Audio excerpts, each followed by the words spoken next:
afternoon po mga kababayan, ma'am sir. This is Jam, the Filipino channel ang inyo pong likod. So today is October 7, 2025.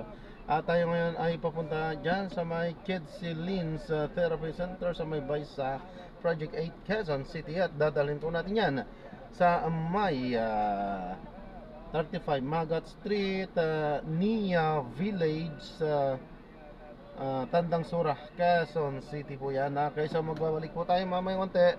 Pag nakuha na po natin sila, disclaimer lamang po ang content po natin ay kalsada at hindi ang passenger. Kaya naman sa kasakali man po na may marinig kayo, mga pangalan ng lugar, pangalan ng tao, pangalan ng organisasyon sa government or private man yan, ay wala pong kinalaman ng channel na ito. At wala pong pinapatungkulan. Lahat po ng pinag-uusapan dito ay pawang dito na lang po yan sa loob. At wala pong pinapatungkulan sa labas. Okay po, so magbabalik po tayo mamaya konti pag nakuha na po natin sila. Ayan, medyo tabingi. Ayan. So makinig tayo ng mga nagbabagang balita at talakayan.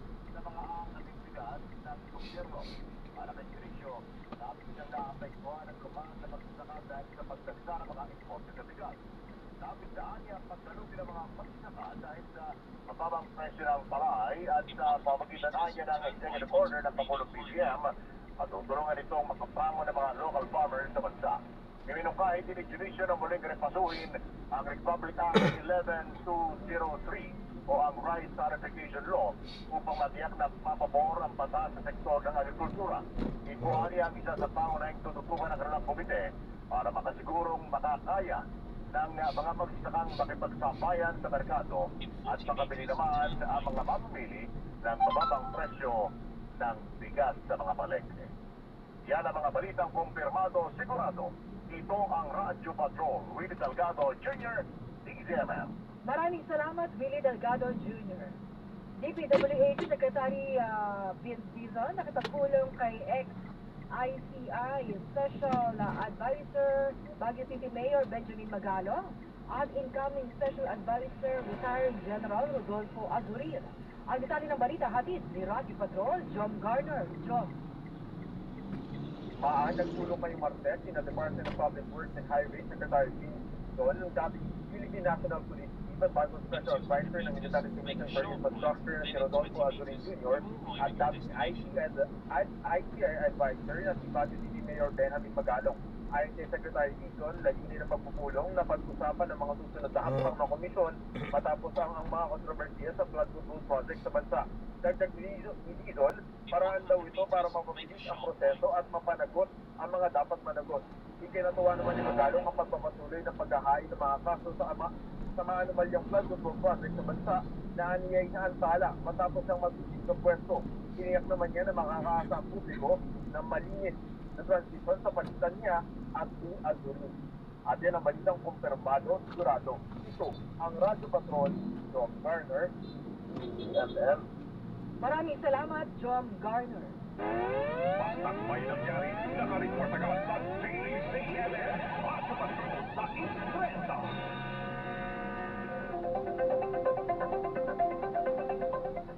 Eto, Alzandro, eto'y Kids Lynn? Kaka-birthday lang nito. Sino? Yung balita ko. Minsan tawag natin sa kanya ay professor. Minsan doktor. Kung ano nga nalang tawag natin. Eto na, Sir Ronald Llamas. Magandang hapon. Magandang hapon. Magandang hapon, mahal, Alzandro. Oo, Paaraw nyo? Oo, eto, okay naman. Birthday ka daw. Belated, Sir Ronald. Ay, maraming salamat. Ganun lang yun. Ganun lang yun? Teka, hindi nakaabot yung leksyon. 11. Wow!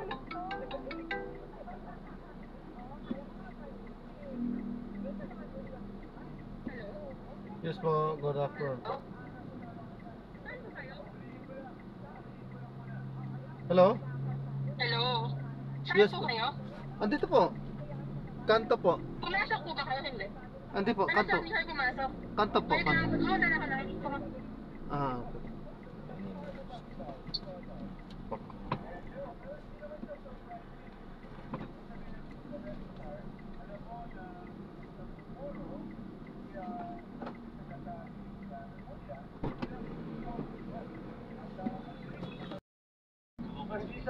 gastos sa Kongreso para sa kanyang budget. At on his own, o sa proprio, pwede siya magsampa ng kaso sa mga government official, etc. At pwede siya magpakulong pwede siya magsampa ng kaso ng plunder at immediately pwede makulong yung kanyang sasambahan dahil non-bailable yun. So ang dami niyang kapangyarihan na wala yung Blue Ribbon, wala yung ITI, at wala yung TRICOM. Ano kayang unang aasahan natin mula dito kay bagong ombudsman na Remulla? Well, ang tingin ko, Sandro, ay up and running siya. Dahil yung TRICOM committee sa House ay tiniklog na more than 2 weeks ago. Tapos medyo in limbo yung Blue Ribbon dahil nag-step down si Senator Ping Lacson. Hindi pa malinaw kung sino papalit sa kanya o kayang puluhan yung kanyang mga sapatos. Tapos yung ITI ay hindi naman pumayag na siya ay maging bukas yung kanyang mga investigasyon. At sa pag-resign ni Mayor Magalo, parang may tama sa ITI, nagkaroon siya ng dapat. So, sa kanyang klaseng senaryo ay magiging importante yung ombudsman. Dahil sa kanyang kapangyarihan at dahil pwede niya gawin yung mga hindi nagawa ng TRICOM, Ribbon at ITI. So, nararapat, tingin nyo na maging bahagi din siya ng ITI o okay lang na maging independent talaga itong bagong ombudsman para kung ano man yung maaaring magawa ng kanyang tanggapan, may magkaroon ng pagsasampa ng sariling kaso itong ombudsman bukod pa doon sa ITI. Pwede siya makipag-coordinate sa ITI, pero mas powerful siya. Dahil yung kanyang posisyon as ombudsman ay pwede lamang tanggalin through impeachment. Para siyang presidente. He can only be impeached at meron siyang fixed term na 7 years. Tapos marami siyang pwedeng gawin in terms of coordination with other government agencies. Halimbawa, kung may kaso sa Sandigan Bayan, pwede niya i-take over yan. Kung tingin niya ay karapat-dapat. Halimbawa, yung mga hindi nagawa sa impeachment sa Senate Trial Court, yung pagbukas ng mga bank account, ay pwede niya gawin on his own. Pwede niya magsutusan ng ABLA, halimbawa, na buksan ang bank account ni Vice President Sara Duterte on his own. Kaya yung kanyang kapangyarihan ay mas powerful kesa sa ombudsman or doon sa ITI. Bakit makakatulong din itong ombudsman talaga sa panawagan nga ni Pangulong Ferdinand R. Marcos Jr. Na talaga namang all out na investigation dito sa mga nagkakahala, yung mga kumagay, kumaman sa mga manumalyang flood control project, di ba, Sir Ronald? So, sa kumpas na rin ng Pangulo, ay talagang pwede niyang mag-umpisa rin siya na imbestigahan ito. Tama, Mahal. Dahil sa Senado, sabi yung pagkakapsabi. Saka basically, recommendatory yan, katulad ng ITI. Yung ombudsman, pwede siyang magkaso diretsyo. Lalo na kung kaso ng plunder. More than 50 million false. Pwede niyang kasuhan ng plunder at arestado agad yung kakasuhan. At doon, sabi nyo nga kanila, doon maraming kinakabahan. Oo nga, saka pwede yung umpisa na yung lifestyle check. Buhat ng inutos to ng Pangulo, parang wala namang sumusunod. Parang wala nang, may ilang nagbukas na, di ba? Parang handa silang buksan ng salin nila. Dito na umpisahan, Sir Ronald, no? Yung pagbubukas, no? Pag-isa, yung mga paghilig sa ABLA, no? Na buksan ang bangko or at kung ang bangko, yan na, umpisa na to. Kasi I'm sure walang magbubukas ng salin. Baka daw may mga masilip nga dito. Tama. Yun ang una niyang pwedeng gawin. Dahil nung panahon namin, automatic Automatic every year, magkasabit ko ng salin. Wala lang dapat magsabi sa akin. At lalabas ka agad dyan in a few days sa mga dyaryo sa media. Nung panahon ni Digong, nung ombudsman na in-appoint niya, ay pinagbawal ang paglabas ng salin unless may permiso nung sinasalin. Ngayon lang ako nakakita ng gano'n eh. At nagulat ako na kaya yung baguhin Ayos ang ng order lamang dahil sa ombudsman. Dahil nasa constitution yun eh. So, pwedeng gawin ng kasalukuyang ombudsman ay i-reverse yung ganong klaseng order ng previous ombudsman. Dahil mahirap paglabas ng lifestyle check kung hindi mo hawak yung SALN. Yung SALN na magiging term of reference kung sakali na gusto mo talagang seryosohin ang lifestyle check. Kaya yun ang pwede munang gawin ni Ombudsman Boy Remulla. Baguhin yung rules sa SALN na ginawa previous sa mapunta naman tayo doon sa may iwan niyang departamento, ang DOJ. Pagamat meron ng OIC, sa tingin niyo po ba nararapat na talaga pa ng panibagong Justice Secretary ang Pangulo? Well, dapat naman. Pero ang duda ko, yung i-appoint yan ay tao rin ni Boye. Dahil kailangan nila ng close coordination between the Ombudsman and the DOJ. Kaya malamang, I'm not sure, pero malamang ng undersecretary na trusted niya ang mag-take over either permanently o pansamantala sa Department of Justice. Parang yung ginawa ni Secretary Bill Clinton.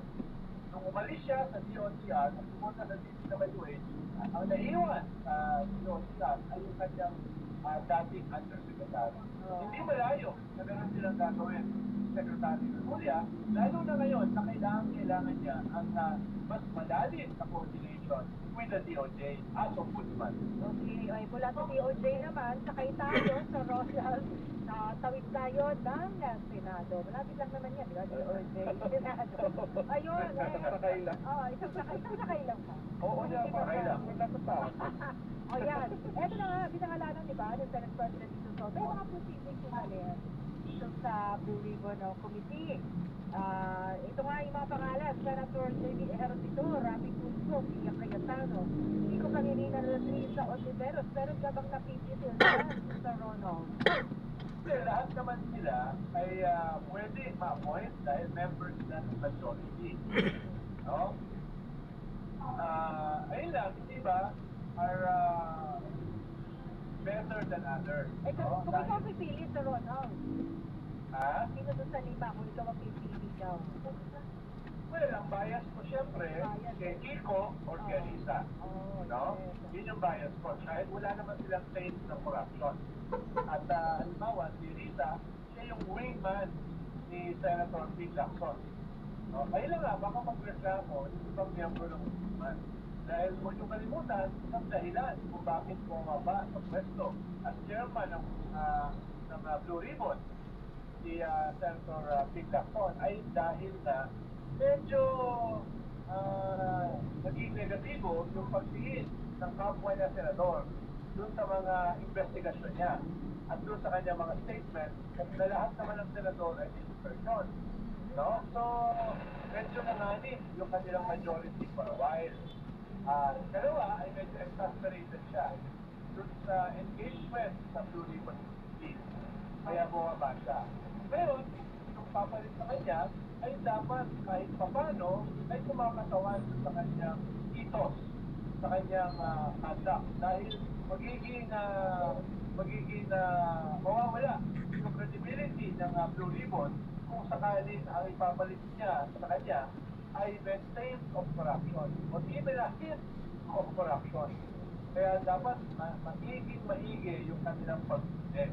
Dahil lahat ngayon, the absence of the pride of the House at with the weakness of the ICI, lahat ngayon ay nakatingin sa Blue Ribbon Committee. Eh, yun nga, Kung ang nilalagay nila ay medyo mahina, or the hint of corruption, magkakaproblema, hindi lamang yung Blue Ribbon, o hindi yung buong Senado as an institution. Oo, Sir Ronald, kilala nga, di ba, na hindi matitinag itong si Senator Lacson, di ba, yung kanyang advokasya sa corruption, di ba? Anti-force barrel. So, ito na nga, parang, bakit sinasabing parang tumiklop, no? Si Senator Pete Lacson, parang ito pa naman inaasahan ng publiko, dahil swak na swak siya doon sa kanyang pinamumunuan. Parang, anong lalabas ito sa Senado? Parang, Ang sabi ni Senate President Soto, it could be a blessing in disguise. Ano, as chairman ng isang committee o isang Blue Ribbon Committee, kailangan mo ng proper decorum. Diba? Chairman ka eh. So, lahat siya dapat pantay. Pero as a member, ay pwede kang umatake ng umatake. Sa mas estilo, si Senator Big Lacson, medyo hindi siya gano'n komportable no, na as chairman. Dahil kahit galit na siya, kailangan niya magtimpe. No, sa kanyang kapwa, miyembro. Pero bilang ang member, tingin mo, mas magiging atangtong yan. At mas marami siyang mailalabas doon sa kanyang sariling pag-iimbestiga. Dahil lagi may Correct, tao. Sandro. O kasi, di ba, pag chair ka, pag head ka, di ba, dapat medyo impartial. Balance.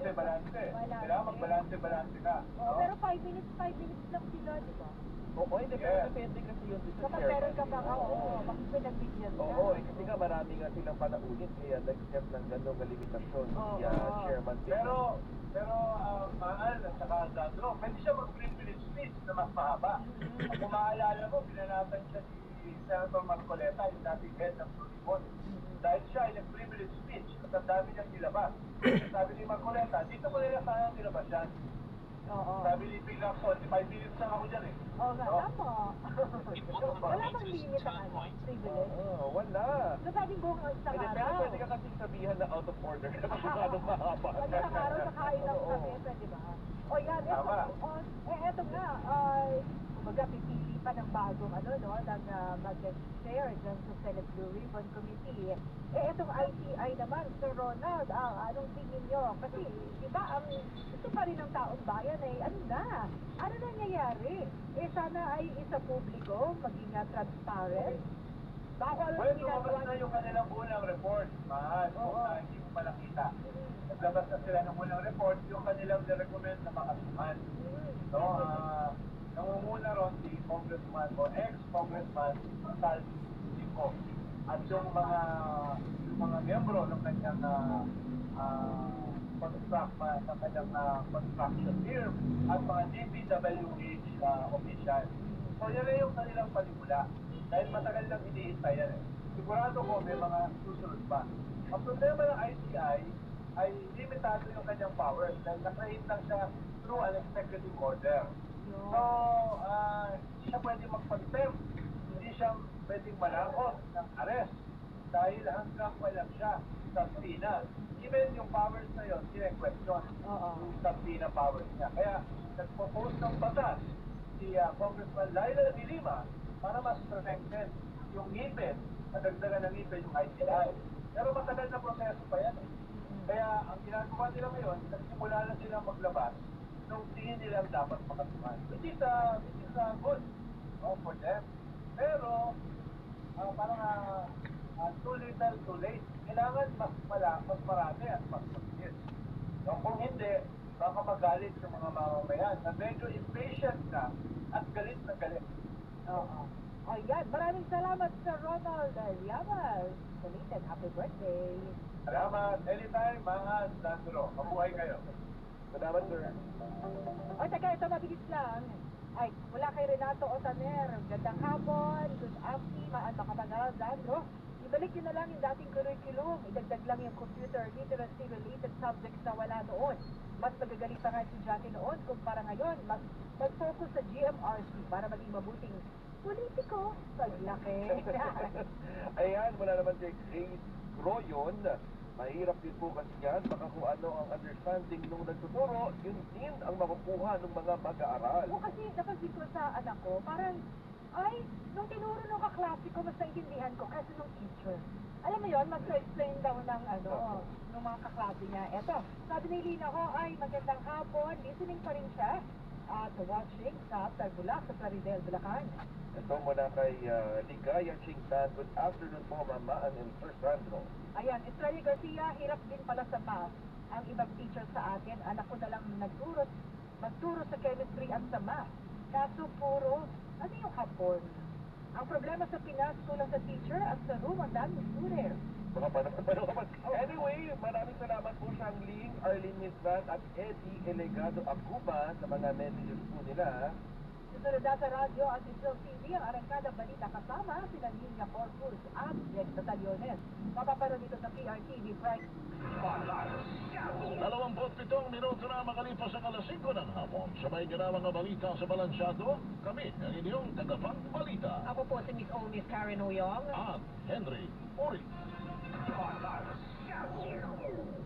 Ang oras na yan ay hatid sa inyo ng Champion Detergent para less time sa labada, more time sa pamilya. Everest Appliances. Health, wellness, energy saving. Everbest from Everest. Available in major appliance stores nationwide. Champion Detergent para less time sa labada, more time sa pamilya. Ang balitang ito ay hatid sa inyo ng Memory Plus Center ng Makati Med. Ang balitang ito ay hatid sa inyo ng ACS Manufacturing Corporation, ISO certified, maker of world-class quality Pride detergent. My bedtime routine kapag constipated. Shower. Ang daloy ng trapiko, ito yung northbound lane ng Exo Ortigas, Pasay, galing ng Makati, Mandaluyong at papasok ng Quezon City. At sa nakita nyo nga sa inyong mga screens, ang northbound lane ngayon ng Exo Ortigas ay slow moving. Ang traffic ngayon dahil rush hour sa yung mga pababa ng flyover papuntang White Place, pati doon sa may service road ay mabagal ang usay ng mga sasakyan sa mga oras na ito. Samantalang na sa left side ng inyong mga screens, nakikita pa naman natin yung konti, no? Mabilis naman, motorist, ang dami ng trapiko na mga nanggagaling ng Quezon City papunta ng Ortigas at Mandaluyong area. Ang nakikita lang natin kung maobserbahan nyo, medyo nasa gitna, may konting pagbagal yung paakyat ng Ortigas flyover at pakaliwa dyan sa Pasig area. Yun lang ang medyo mabagal ngayon dyan sa southbound lane. Pero kung kayo ay papunta ng Mandaluyong at Makati area, sa mga oras na ito ay maluwag pa naman ang daloy ng trapiko. Samantala, ito naman ang sitwasyon dyan sa may Commonwealth Batasan Road. May pamilyang lugar na ito. Ito yung bandang gusto papunta ng Congress at papunta ng Leyte.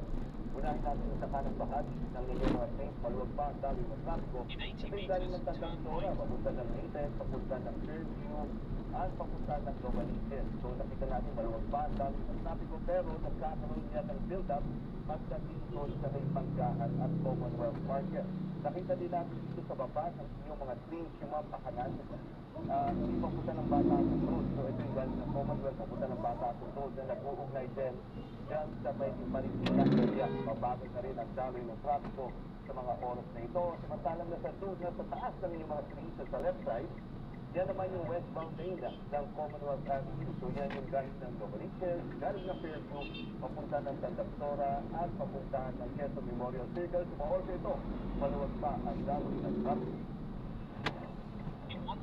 October 7, 2025, Martes. Tapos na ang ulan na dala ng habagat at magsisimula na ang lamig mula sa amihan. Pero sa Arangkada, patuloy ang paghatid natin ng mainit na balita ng mga lugar sa bansa o sa mundo kayo naroon. Kasama niyo pa rin kami sa kwento ng bayan at lakas ng masa. Ako si Linya Corpus. Bawat momento o pulso ng bayan, importante yan sa bawat sityo, bata na natin yan. Kasama nyo kami dito mga usaping hindi dapat palampasin. Live tayo sa DJFM, Radio Patrol sa 90, 92.3 FM Radio Manila at lahat ng FMR station sa buong Pilipinas. Gayon din sa Signal TV, Channel 31.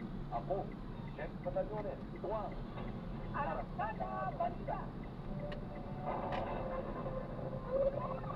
DPWH, nangakong pupuntahan ang pagsasaayos ng bigatan presyo matapos bumigay.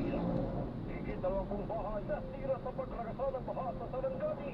Sa pool sa CCTV, rider na palabas ng highway, tumilapon ng mabangga ng van. Pagkatapos ng lindol, mga sinkhole sa ilang bahagi ng Cebu nagsulputan. Ilang Pinay celebrity stands out sa Paris Fashion Week. Kasunod ng pagbagsak ng Pigatan Bridge sa Alcala, Cagayan, nangako si Secretary Vince Dizon ng DPWH na maglalaan sila ng pondo para sa muling pagtatayo ng panibagong istruktura.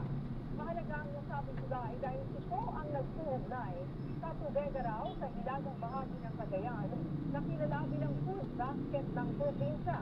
45 taon nang nakatayo ang tulay at 18 tons lamang ang pinapayagang bigat ng mga sasakyang dumaraan dito. Ipinag-utos na ni Cagayan Governor Edgar Aglipay ang investigasyon at inatasan ng Cagayan Police na bumuo ng rerouting plan. Patuloy ang investigasyon ng DPWH kung overloading o problema sa structural integrity ang itinuturong tanghi ng pagbubuhos ng tulay. Aabot sa 7 ang mga sugatan at nakalabas na sila mula sa pagkapuntan. Matapos na ako sa Pulaswad ang kumulat sa mga residente ng bayan ng Mahati sa Sarangani kahapon dahil sa matinding pagbulan. Yan ang parang kanang palitan sa mahubog. Itong makatindig balahibong eksena sa bayan ng Maasim, Sarangani Province kahapon. Inulantang ang mga residente ng mabilis na pagragasan ng mataas na tubig baha matapos ang matinding pag-ulan dahil sa Intertropical Convergence Zone o ITCZ. Pinaka-naapektuhan ang Barangay Poblacion National Road dahil sa pag-apaw ng Tinago Creek. Dala ng tubig ang mga kahoy at putik. Mahigit 20 bahay ang nasira at nalubog sa baha. Apektado ang 4 na barangay at di bababa sa 100 pamilya. Sa tindi ng pinsala, inabot ng 5 oras ang paglilinis sa National Highway bago ito muling buksan sa mga motoristang bandang 9:00 ng gabi. Bilang pag-iingat, sinuspindi ang klase sa lahat ng level ngayong araw para sa kaligtasan ng mga residente. Kasalukuyang nagsasagawa ng assessment ang LGU sa pinsala ng flash flood. Pinag-aaralan na rin ang iaabot na tulong sa mga residente. Ako, si Kat Kahuhom ng PRTV News, nagseserbisyo para sa Pilipino.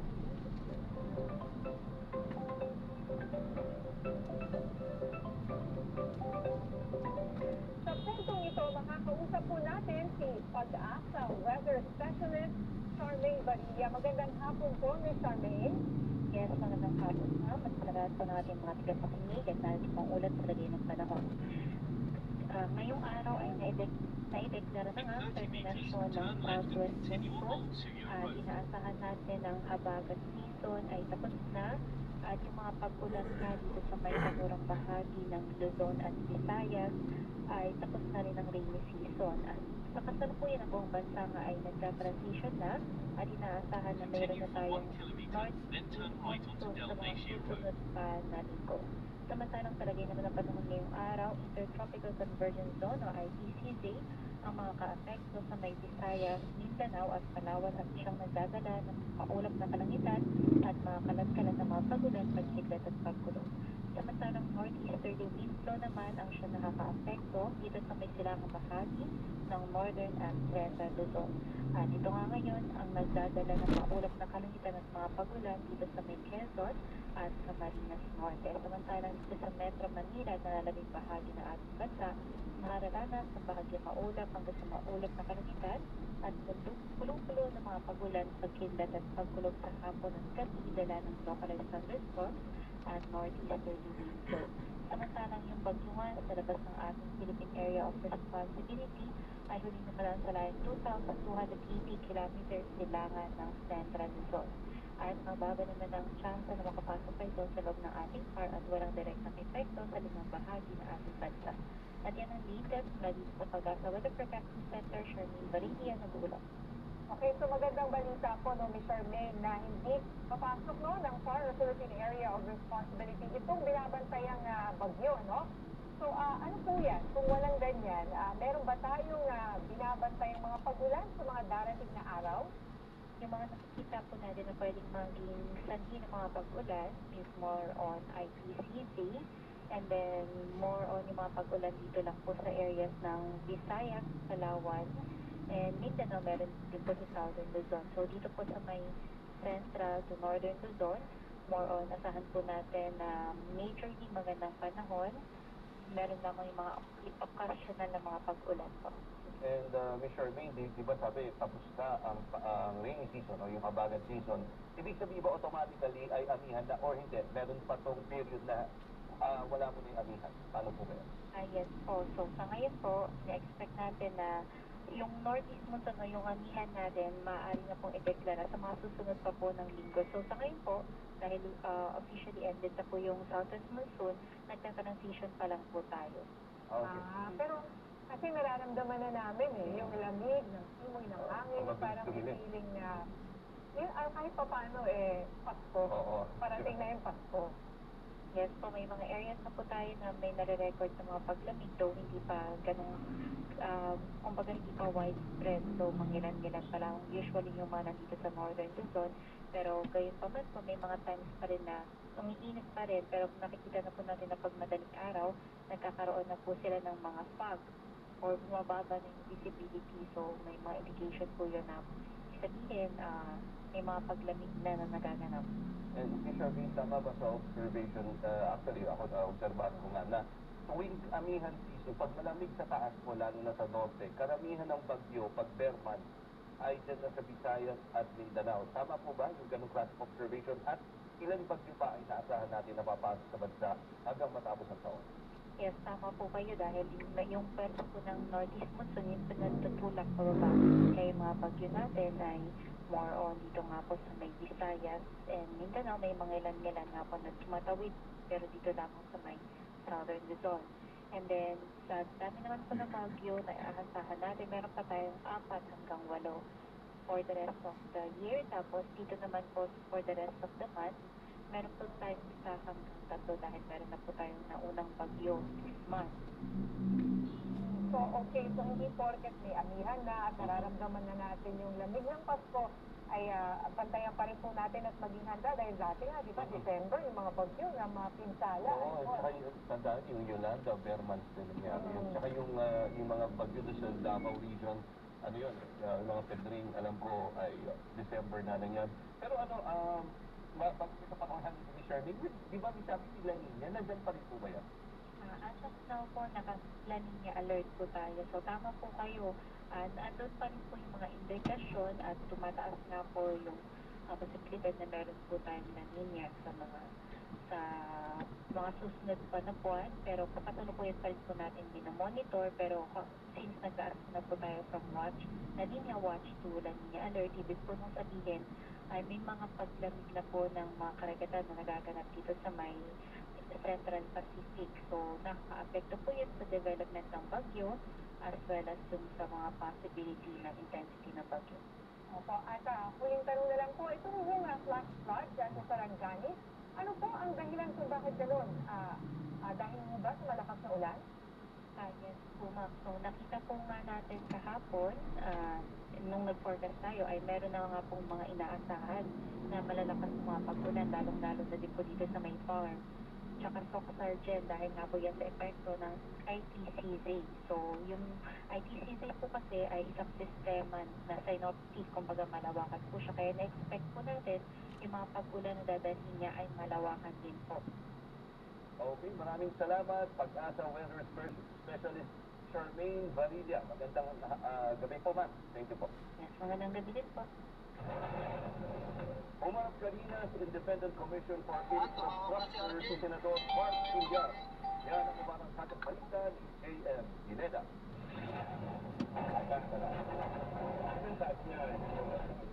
Pasado alas 9 kaninang umaga nang dumating sa tanggapan ng Independent Commission for Infrastructure o ICI si dating DPWH Secretary at ngayon Senador Mark Villar para maging resource person at magbigay ng mga importanteng impormasyon sa komisyon.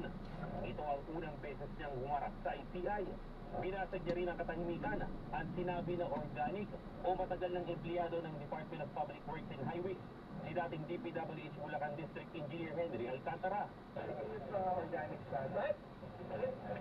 Matatandaan na 2016 hanggang 2021, naupo bilang kalihim ng DPWH si Villar at sa kaligtaan ng kanyang panunungkulan ay naging district engineer naman si Alcantara.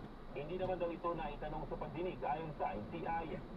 Samantala, kabilang sa mga detalye na binanggit ni Villar ay patungkol sa mga proseso ng paglalagay ng pondo, pagpaplano at pagmumonitor sa mga flood control projects noong siya pa ang kalihim ng ahensya. It went well. The senator just explained the processes he applied or used during the time that he was DPWH secretary.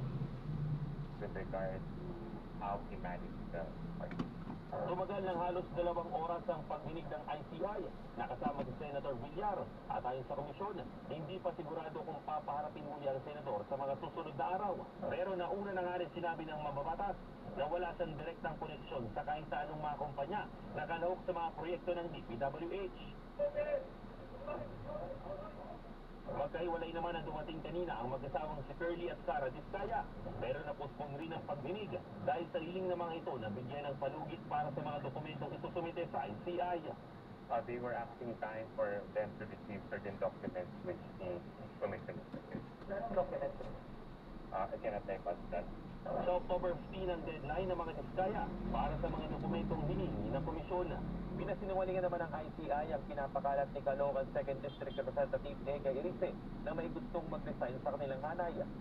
Patuloy daw kasi ang kanilang investigasyon sa maanuman yung flood control project, batay na rin sa kanilang mandato. Understand?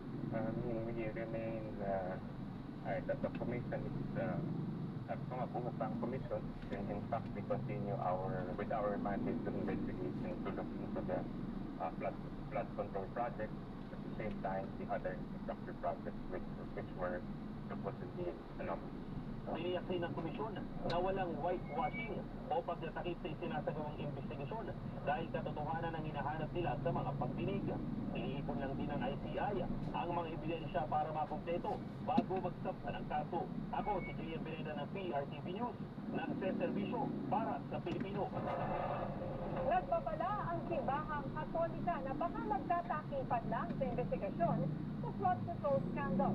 Ayon sa Catholic Bishops Conference of the Philippines o CBCP, lalo lang magdududa ang taong bayan kung magpapalit na naman ng liderato sa Senado. Tutol din daw ang mga obispo sa anumang tangkang inihis ang investigasyon. Anila, dapat mapanagot ang lahat ng may sala. Suportado naman ng CBCP ang binuong Independent Commission for Infrastructure para maibalik ang tiwala ng publiko. Dapat daw bigyan ng kalayaan at kapangyarihan ang komisyon na mag-imbestiga nang walang pagkibasok ng anumang sangay ng gobyerno. Nakita na pagtaas sa inflation rate ang bansa ngayong Setyembre. Ang sinutulong rason ang pagtaas ng presyo ng gasolina at gulay. Yan ang uwarangkadang balita ni Mari Ocampo.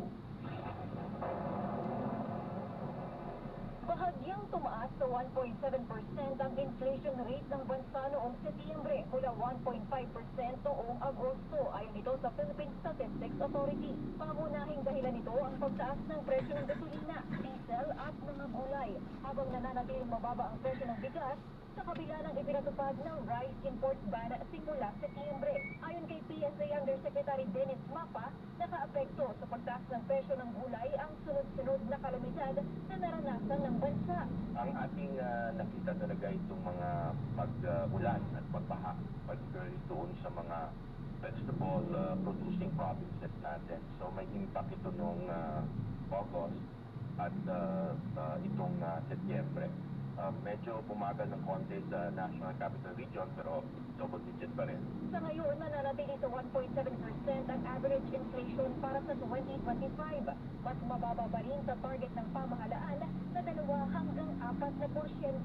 Average natin, target, yung average inflation rate is still below the target of 2.0%. Pero yun nga, sabi ko, well, the average, of course, 9 months na tayo, but siguro sa month ng October, may mga raise tayo, I mentioned already. Ayon kay Economic Planning Secretary Arsenio Panisaca noong Lunes, inaasahang mananatili sa loob ng target range ang inflation kahit pa may bahagyang pagtaas ngayong buwan. Matatandaan na nauna nang nagbaba ng forecast ang Bangko Sentral ng Pilipinas kung saan sinabing posibleng pumwesto ang inflation sa pagitan ng 1.5 hanggang 2.3%. Ako, si Mario Campos ng PRTV News, nagseserbisyo para sa Pilipino. Iwala si Pangulong Ferdinand R. Marcos Jr. na magiging tapat sa konstitusyon ang Armed Forces of the Philippines at Philippine National Police sa gitna ng mga banta na withdrawal of support ng ilang grupo ng retiradong sundalo. May umaarangkadang bansa si Christian Bagjones. Very, very detailed, very Hinihig na kaalaman ng Pangulong Ferdinand R. Marcos Jr. na may mga grupo na nanawagan para mag-withdraw ng suporta sa kanyang administrasyon ang sandabahang lakas ng Pilipinas. Matapos isiwalat ni AFP Chief General Romeo Browner Jr. na may grupo ng mga retiradong opisyal ng AFP ang humingi ito dahil sa mga isyu ng katiwalian sa ilalim ng pamumuno ng Pangulong Marcos. Tiwala pa rin ang palasyo na mananatiling tapat sa konstitusyon ng AFP at PNP. Matagal na po niya itong nalaman, kahit naman po before pa September 21 ay mayroong mga maliliit na grupo na nagsasuggest ng ganito. Pero according nga po kay General Browner at General Nateda, ay mananatili po silang loyal sa konstitusyon at sa chain of command. So walang dapat pong ipagdala sa umahin patungkol po. Kinikilala niya po ang kagagawa ng AFP at PNP at ang lahat ng kasundaluhan at deponisa natin. At tiwala po sila na gagawin nila ang dapat at nararapat. Pag-aaralan ng palasyo kung ano ang magiging hakbang laban sa mga nasabing grupo. Kung ito ay may tuturing na isang pagtataksil sa bayan, sinisiguro ng palasyo na mapapanagot ang mga nasa likod nito. Aaralin po kung ano po mismo ang naganap na dito. Para kung meron mo kung dapat na managot ay siguro po dapat na makasuhan. Nirerespeto ng presidente ang saloobin ng taong bayan na galit sa katiwalian. Dahil siya mismo ang nagsimula ng hakbang para maisiwalat ang katotohanan sa gitna ng mga anomalya. Sinisiguro ng palasyo na hindi makakahadlan ang ganitong mga banta sa isinusulong ng Pangulo na aksyon laban sa korupsyon. Ako si Christian Vascones ng PRTV News, Permiso para sa Pilipino. Kinukonsidera na ng Independent Commission for Infrastructure or ICI na ipatawag ang mga pinuno ng Bureau of Customs at Land Transportation Office kaugnay sa investigasyon sa luxury vehicles na mag-asawang Vizcaya. Ayon si ICI Executive Director Brian Bosaka, kung mapapatunayan matos ang mga sasakyan ay dapat may managot sa batas. Una ng sinabi ng House Infra Committee Chairperson Representative Terry Dizon na dapat patawag ng ICI sina LTO Chief Assistant Secretary Vigor Mendoza. The second, at DOT Chief Commissioner Ariel Nepomuceno. Nasa 30 sasakyan ng mga Vizcaya ang nasa pangangasiwa ng Adwana dahil sa posibleng paglabas sa batas. Sa iba pang balita, hindi na umabot ng buhay ang isang rider matapos mabangga ng parating sa van. Yan ang umarakadang balita ni FMR News legal correspondent Jam Nueva. Ito, sa CCTV, nang mabangga ng isang van ang isang motorsiklo sa Barangay Jualan, Iligan City, pasado 1:00 ng hapon kahapon. Base sa investigasyon, palabas papuntang National Highway ang motorsiklo nang mabangga nang nag-overtake na van ang unahang bahagi nito. Sa lakas ng impact, tumilabo ng rider at tumama sa kalsada. Agad siyang itinubos sa ospital pero idineklarang dead on arrival. Dinala na sa Traffic Enforcement Unit ang sasakyan at driver para sa kaukulang investigasyon. The suspect will be charged criminally reckless imprudence resulting to homicide and damage of property.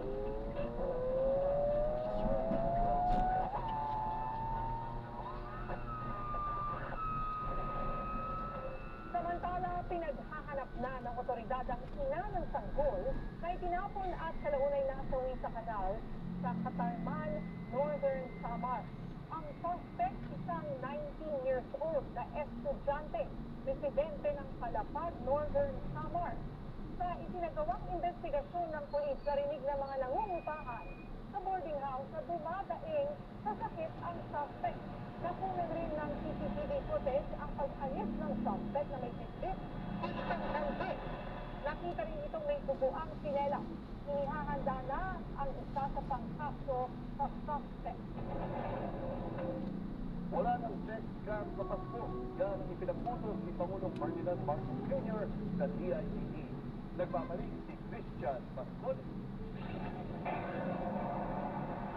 Target ng Department of Information Dito po, and pababa mo. Communications Technology Tama po ba? nabakasan na ang tech scams bago matapos ang taon. Ayon kay DICT Secretary Henry Aguda, marami ang nabibiktima ng panloloko sa text at email dahil marami ring mga kababayan ang gumagamit ng online transaction na kinakailangan ng mobile phone number. Aniya, hindi ligtas ang paggamit ng 2G at 3G cellular network technology dahil ito ang madaling ma-hack ng mga scammers. So in the meantime, 3G muna ang natanggal na. Hinihintay ko lang kung confirmation nila.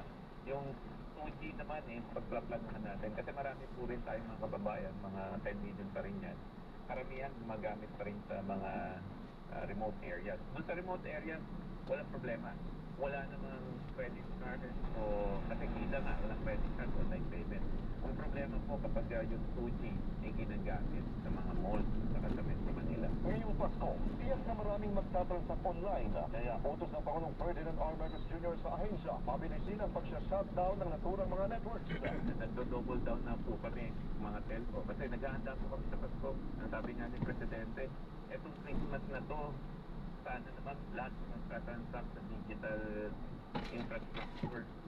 Ayos na po dito. Hindi na sila nangangailangan. Babala ng DICT sa publiko, mag-ingat sa pagbibigay ng cellphone number sa mga hindi kakilala, lalong-lalo na sa pagbabayad online. Hindi rin anila tiyak ang kaligtasan sa pag-connect sa mga public wifi. Ako si Christian Vasconez ng PRTV News. Nagseservisyo para sa Pilipino. Edukasyon at social programs ang prioridad ng Pangulong Ferdinand R. Marcos Jr. sa natitirang panahon ng kanyang termino. May umaarangkadang basta si Christian Vasconez. At sa ating mga guro, bibigyang prioridad ng Pangulong Ferdinand R. Marcos Jr. ang mga social programs na nakatuon sa kalusugan, sapat na pagkain, tirahan at edukasyon sa natitirang panahon ng kanyang termino. Sa kanyang podcast, inilahat ng Pangulo ang magiging direksyon ng kanyang pamamahala hanggang 2028. First of all, the social programs are important. People have to have a good healthcare system. People have to have food to eat. People have to have shelter as much as possible. People have to have hope. They must be able to survive. Ganun lang, there's a start there. Binigyang diin ng Pangulo na patataasin pa ng kanyang administrasyon ang kalidad ng edukasyon sa bansa. Naniniwala ang presidente na ito ang susi sa kaunlaran ng Pilipinas. So I'm putting a great deal of my attention and the government focus on education. That is the most important thing that you can do. You cannot have a successful society without a well-educated society. Ipinaalala rin ng Pangulo na ang Pilipinas ang may pinakamataas na literacy rate sa Asia noon at itinuturing na pinakamahuhusay na English speakers ang mga Pilipino. We have to make sure that a generation to come are well-educated, well able to compete amongst themselves in the Philippines and internationally because kaya naman ng Pilipino yun eh. Lahat ng mga pagsisikap aniya ng bawat Pilipino ang magpapaangat sa bayan. Ako si Christian Vasconez ng PRTV News, nagseservisyo para sa Pilipino. Aprobado na ng Department of Budget and Management o DBM ang pag-release ng 2023 Performance-Based Bonus o PBB para sa mga guro at non-teaching personnel ng Department of Education o DepEd. Ayon sa DBM, ang mga makakatanggap ito ay ang mga guro at non-teaching personnel na nakakuha ng 80 points sa kanilang assessment. Ayon pa sa ahensya, ang isang teacher 1 na may salary na grade 11 o katumbas ng 27,000 pesos monthly salary ay maaaring makatanggap ng tinatayang mahigit 14,000 pesos bilang 2023 PBB. Sinabi din ng DBM na nakikipag-ugnayan na ito sa DepEd para sa issuance ng Special Adopted Release Orders at Notice of Cash Allocation upang agad na maipalabas ang PBB.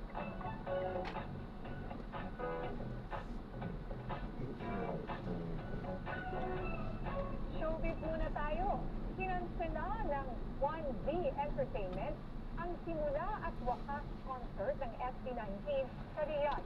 Dapat sana ay sa October 9 ito gagawin sa Intercontinental Durat Al Riyadh, Saudi Arabia. Unforeseen circumstances ang siyang idinadahilan ng management ng SB19. Sa aming pagbabalik, Justice Secretary Boying Regulla itinalagang bagong ombudsman. Marami pang mainit na balita sa pagbabalik ng Barangkada Balita. May bagong swabbing energy drink. New Cobra-Rise. Ang sarap! Grabe! Refreshing Cobra and lemon black flavors na less sugar. Chika lang, coffee. Without at less caffeine. With vitamin A, new Cobra-Rise. With proper diet and exercise.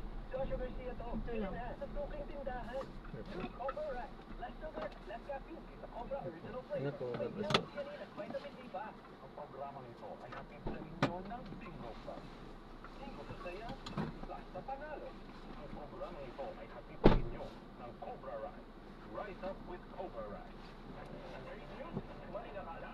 Yan, iwasan natin ang mga yan. Everyone at one. Sa legit source ng mga balita at informasyon ng maniwala at magtiwala. I-follow ang official page ng DSWD at DSWD Service sa Facebook para sa tamang tulong sa tamang informasyon. Tandaan, at DSWD Service sa Facebook o iskan ang QR code nito dahil bawat buhay ay mahalaga sa DSWD.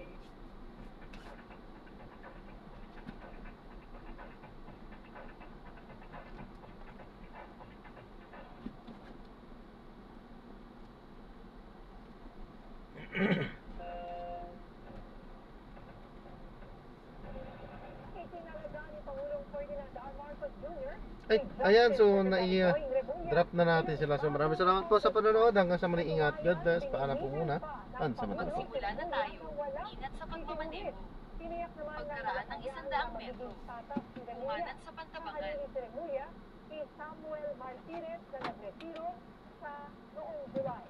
Bilang kalimamputang na Justice Secretary na patunayan na umano ni Remulla ang kanyang integridad at commitment sa publiko kaya inaasahang magagampanan niyang mabuti ang bagong posisyon.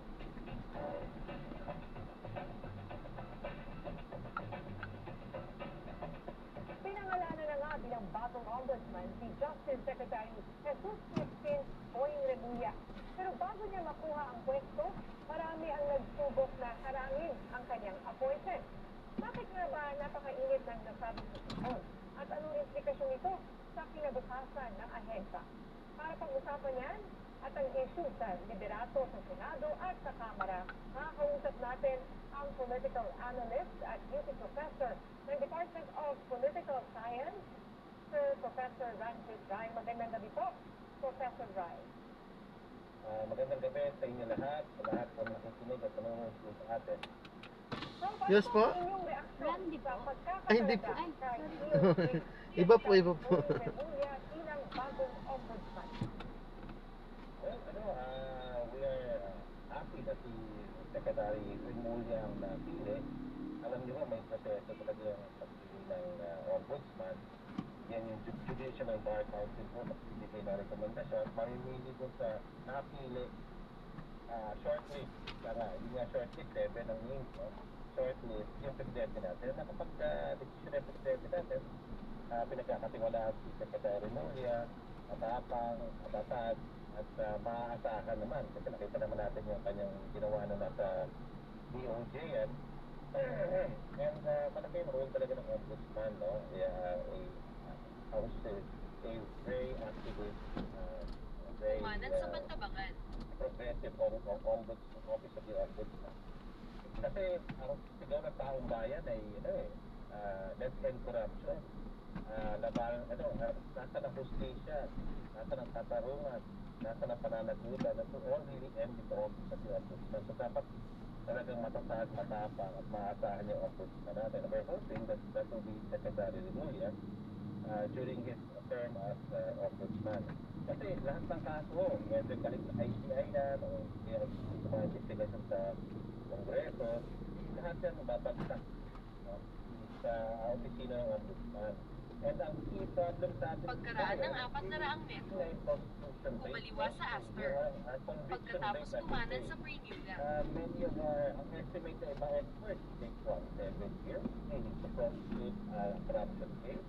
And then, ang conviction rate is around what? 30%? A little less than that. Ibig sabihin, hindi ko pwede sabihin sasabihin sa mga estudyante ko na crime does not stay in the country.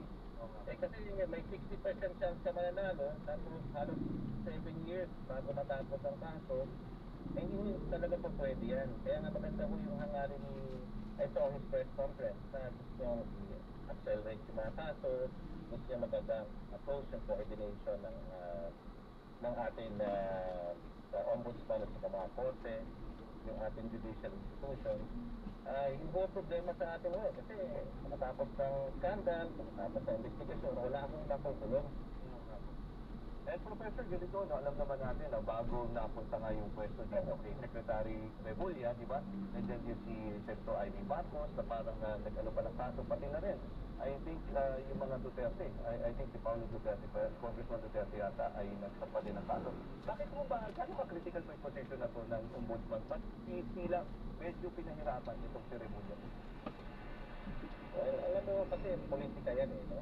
May halong politika talaga yan. Siyempre, alam naman natin yung mga kaso, ang ating, may mga allegations against our vice president sa gamit ng confidential funds. At hindi nga nag-prosper yung impeachment ang ng Duterte Group. Ang next laban sa ombudsman kasi may mga kaso nakafile na, may mga kasong dinigit. Siyempre, ang ombudsman, meron siyang power na mag-investigate. So nakikita lang bagong factor who are investigating the vice president. So, yan ang tingin nila. And of course, that's a very strong possibility. Ganun na ang rason sa akin. Kumaliwa sa Astor, pagkatapos kumanan sa Primula. Kung being considered the new ombudsman. So yun, politika po yun. Pero at least, ayan na, meron na tayong ombudsman at patang na wala. Parang kasi ang feeling natin, walang ombudsman, walang nag-investigate, ang bagal-bagal. Pero finally, meron na. What do you think should the ombudsman do pagdating dito sa mga flood control projects na to? At sa mga personalities na involved, whether congressman ba yan Kumanan sa Primula, pagkatapos kumanan sa Delnasya, 10 pesos.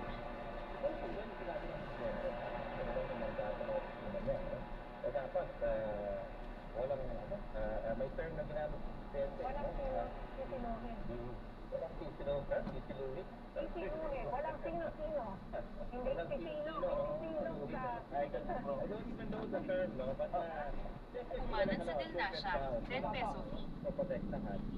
Dapat political neutral and of course, base sa batas, yung ombudsman natin, hindi pwedeng weaponize na. Kasi nga na-weaponize po siya. Yung last ombudsman, Pagkaraan ng 100 metro, kumaliwa sa Primula, pagkatapos kumaliwa sa Sauyo Road.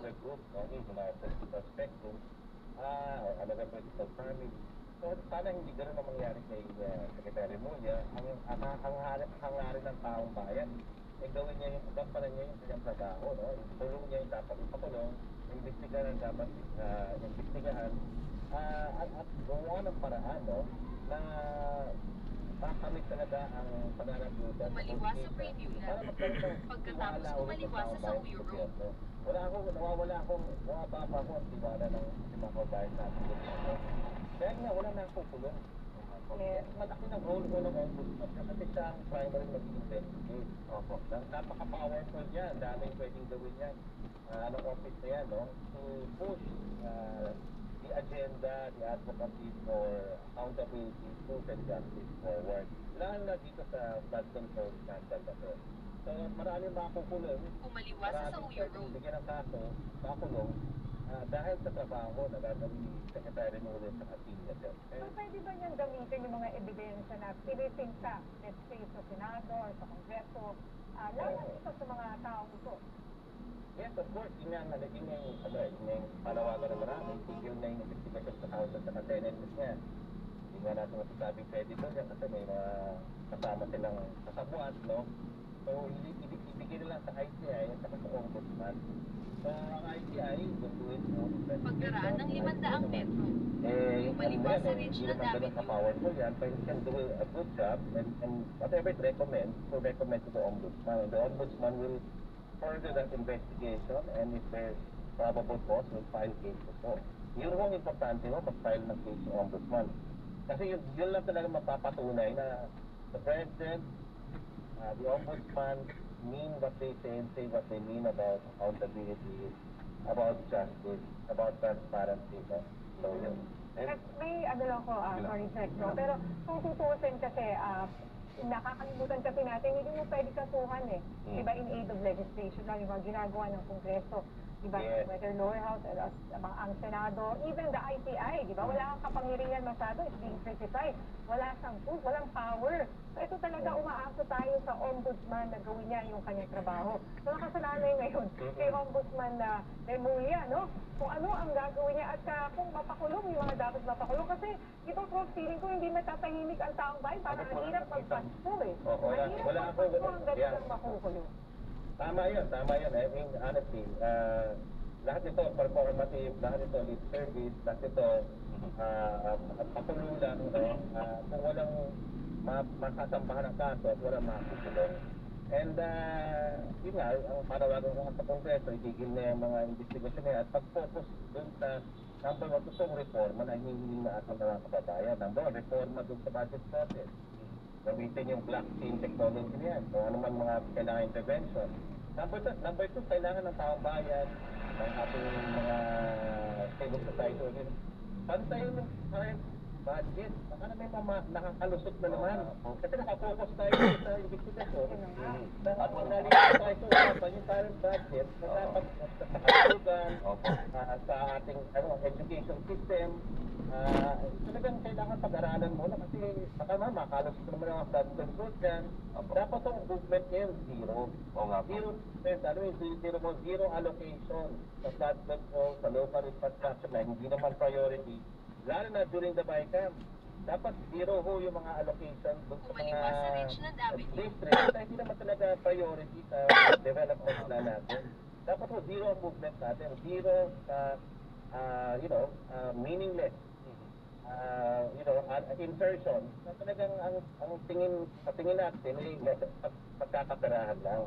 At yes tayo dun sa mga alokasyon na nakakatulong sa tao kasi kung ang tingin sa mga kababayan natin, kung ninakaw lang ng pera, ibigay na lang sa ayuda yan, ibigay na lang sa edukasyon, ibigay na lang sa kalusugan yan. Kaya ibigay sa mga infrastructure project. So, there's two things. One is reform the budget process. Number two, scrutinize the current budget.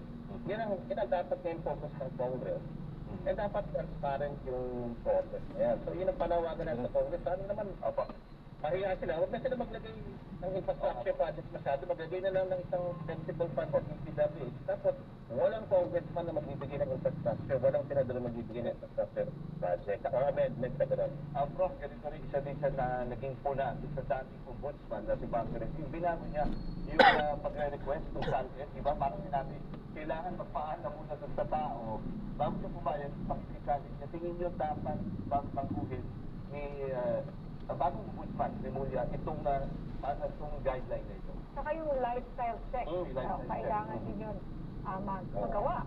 Ako, mas sa akin yung lifestyle check. Kasi kung current yan, pwedeng lokohin yan eh. Nonetheless, kailangan accessible yan. Dito sa UP, accessible naman yan. Pero syempre, meron tayong mga batas na currently, no? Yung privacy law. Kailangan syempre balansehin natin lahat yan. At dapat hindi ma-weaponize yan, di ba? Pwede kasi maging sanhi, no? Ng weaponization niya. Pwede tama yung sinabi ni Secretary Remulla sa kanyang press con, di ba? Paano kunyari, may konting kayamanan yung tao, nilabas yung salin, baka makidnapin siya. Alam mo yun? So, ang daming balance na kailangan. Pero ang lifetime check ang dapat service dyan. Di ba? Siyempre, iba yung susunod mo sa salin, iba naman yung pinapakita mo sa lifetime. Oo nga naman. Pero sana panawagan natin sa Congress, kung ano yung nalilito tayo. Pagkaraan ng 400 metro. Usapan na pagkatapos kumanan sa Sagittarius. Reforma, hinihingi ng tao. For example, marami sa ating kababayan hindi pa nakakatikim ng minimum wage hike, no? Pero since the 1990s, wala pa tayong change sa minimum wage law natin. So, yun, number one, gusto magbalik ng tiwala, let's focus on the real reform. Number two, yung sa party list system. Number 3, yung sa anti-political dynasty system. Number 4, sa electoral and party system natin. Kung gusto talaga ng pagbabago, kung tayo magsimula sa mga institusyon. Tuloy natin yung hustisya, tuloy natin yung investigasyon, pero sana ibigay na natin sa ICI yan, saka sa ombudsman. bigyan na ng pansin ngayon, the next few months, yung usapin ng budget, baka naman makalusot na naman yung mga hindi tamang alokasyon, no? Yung mga pagkaba sa atin, NEP, na hindi naman talaga kailangan. Yung money yung masisave. If we're with this money, and we look at the budget, and we take it seriously yung galit ng tao, our congressmen and senators, sana mapunta sa kalusugan, health, mapunta sa education, tama si Presidente, let's focus on, di ba sabi sa item nyo, let's focus on investing in the future, let's focus on education. Ang daming pangailangan for both kalusugan and education. Sana hindi na mapunta dyan sa mga tama ko. Pagtayo ng waiting shed, full court. Tapos may pangalan, ano? Congress ng ganyan, dapat huwag nyo na iboto pag naglagay ng mga ganyan. Pero, hindi na po tayo eh. We need more classrooms, by the way. We need more classrooms. Tama po, dapat doon na. 3,000 more classrooms. Let's put money into that. Kaya isa kayo, nag-aaway-aaway tayo. Wala naman talagang pagtutungan. May political vendetta on both sides.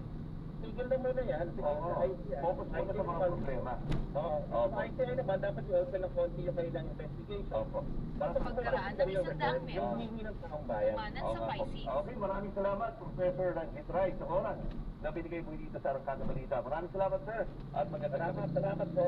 Salamat po. Samantala, ikinababahala ng mga residente sa Northern Cebu ang pagsulpot ng mga sinkhole. Makaraan ang matinding lindol sa lugar noong nakalipas na linggo. May umaarangkadang balita sa FMR News Cebu correspondent Clark Pasuit. Tila kabuting nagpagsulputan ang mga sinkholes sa Northern Cebu matapos yanigin ng 6.9 magnitude na lindol ang lugar noong nakaraang Martes. Una nang nasimpatan ang mga sinkholes sa barangay Manyo at Look sa San Remigio. Kamakailan, may mga sinkholes din na nakita sa barangay Biton at Sityong Maiho sa bayan ng Daan Bantayan. Karamihan sa mga sinkholes nasa residential area pa. Meron din mga sinkholes na natuklasan sa mga baybaying dagat ng San Remigio, maging sa Maravilla Public Beach sa bayan naman ng Tabuelan. Sa ngayon, pansamantalang pinalikas ang mga residente na naninirahan malapit sa mga sinkholes. Ang mga sunod-sunod na aftershocks ang tinuturong dahilan sa paglabas ng mga sinkholes ayon sa PHOGS at Mining Geosciences Bureau. Habang nagsagawa naman ng intensity survey ang PHOGS upang alamin ang epekto ng mga sunod-sunod na aftershocks sa Northern Cebu. Pumalo na sa mahigit 8,000 aftershocks ang naitara dahil sa lindol noong Martes. Samantalang inirekomenda naman ng PHOGS ang 5-meter avoidance zone mula sa Bogo Bay Fault. Ang fault line na siyang dahilan ng 6.9 magnitude na lindol. Mula sa FMR Cebu, Clark Pasungkit ng BRTV News. Nagsiservisyo para sa Pilipino. Samantala, ang mga nakumpiskang produkto ng aduana gaya ng pagkain at tent ipapadala sa Cebu para sa mga naapektuhan ng lindol. Yan ang umarangkadang balita ni Mari Ocampo. Itinurn over ng Bureau of Customs sa Office of Civil Defense ang mga abandonado at nakumpiskang mga produkto para sa mga pamilyang naapektuhan ng malakas na lindol sa Cebu. Kabilang sa mga ibinamahagi ang mahigit 100 sako ng bigas, 56 rapid emergency tents at lagpas 1,000 assorted tents. Meron ding 50 mobile power supply units at isang bio-toilet unit para sa mga evacuation sites. Ayon kay BOC Commissioner Ariel Nepomuceno, mahalagang maiparating agad sa mga nangangailangan ang mga kagamitan ng pamahalaan, lalo na sa panahon ng kalamidad. Sa pagtutulungan ng BOC, pagla na Office of Civil Defense, galing ang dyan dati, at ngayon nandiyan si... Umanan sa 128 Mindanao Avenue. Ito, hindi makikita. Salamat din kami sa Philippine Air Force at sa Department of Finance. Ang masasagal na tayo ng mga 1,000 plus na mga tents na kailangan natin mga kababayan. Kasama ring nagpahayag ng suporta si MICP District Collector Rizalino Jose Toralba sa tiniyak na magpapatuloy ang inisyatiba ng Customs pagdating sa paggamit ng mga nakumpiskang kargamento para makatulong sa publiko. Ang OCD ang mangunguna sa pamamahagi ng donasyon sa mga komunidad na matinding tinamaan ng lindol. Itinuturing ito bilang halimbawa ng isang epektibong pagtutulungan ng mga ahensya ng gobyerno sa paghatid ng agarang tulong sa panahon ng sakuna. Ako, si Mario Campos Pagkaraan ng ng 100 PRTV News, nagseserbisyo Pagdating para sa sa kaliwa sa Pilipino. 128, Mindanao Avenue, Nananatiling on South. track ang Kamara sa Pagkatapos pagpasa ng mag-U-turn sa national budget 128, para sa Mindanao 2026. Avenue, South. Ito ang sinabi ni House Speaker Faustino Boji na nagsabing tiyak na ang pagpasa ng proposed 2026 national budget na inaasahan ng ikalawang pagpasa sa panukalang pondo sa loob ng linggong ito. Pagdating naman sa Lunes, ipapasa rin ito sa ikatlo at huling pagpasa. Nakagapos ang mga kamay at inilitan pa sa leeg ng matagpuan ng bangkay ng menor de edad na lalaki sa Mati City, Davao Oriental na pag-alaman na nasangkot ito sa serye ng pagnanakaw sa lugar. Yan ang umarangkadang balita ni FMR Davao del Sur correspondent Noreen Igonia. Huli sa CCTV footage ang kawatang nito na nagnakaw sa isang tindahan. Napag-alaman na matagal nang inareklamo ng ilang mga residente ang lalaki dahil sa pagkakasangkot sa mga serye ng nakawan sa lugar. Kinilala ng kanyang mga kapitbahay ang suspect na si alias Jesse, 14 anyos na residente sa barangay Matiao, Mati City, Davao Oriental. Ngunit nitong Sabado ng umaga, Oktubre 4, natagpuan itong duguan at wala ng buhay sa public cemetery sa barangay Sainz. Nakabalot pa ng plastic at tela ang mukha at nakagapos din ang kanyang mga kamay nang makita siya ng isang residente na magtitirik lang sana ng kandila. Sa tama niya, meron po siyang parang slash sa leeg. At saka nakakabit po siya ng sa mukha. Ay dito sa niya, may nakuha po ng cellophane at saka yung parang panyo sa ulo po niya. So our investigators are conducting investigation to determine the circumstances po dito sa nangyari na incident. Sa ngayon ay patuloy pa rin inaalam ng mga otoridad ang mga responsable sa pagkasang at kung ito ay may kaugnayan sa mga ginawang pagnanakaw ng biktima. Mula sa FMR Davao Region at Noreen Igonia ng PRTV News, nagseservisyo para sa Pilipino. Napalitan ng takot ang kasiyahan ng mga residenteng manunood lang sana ng fireworks drone show. Imbes kasi na makakita ng magandang show, inulat sila ng nagliliyap na drone. May umarangkadang balita si Ryan Parabole. Nataranta ang mga manonood sa isang fireworks festival sa Luyang, China matapos pumalya ang mga drones na ginamit sa aerial show. Nagtakbuhan ang mga tao nang mistulang umula ng apoy matapos umablay ang daan-daang drones. Ginamit ang mga ito para sa pagdiriwang ng National Day ng Luyang City na pinagsagang fireworks capital ng China. Magsisimula pa lang ang aerial show nang biglang umapoy ang mga Ay, drones. nakalimutan na pala natin yan. Sige po. Ayan, so maraming salamat po. God bless. Paalam po.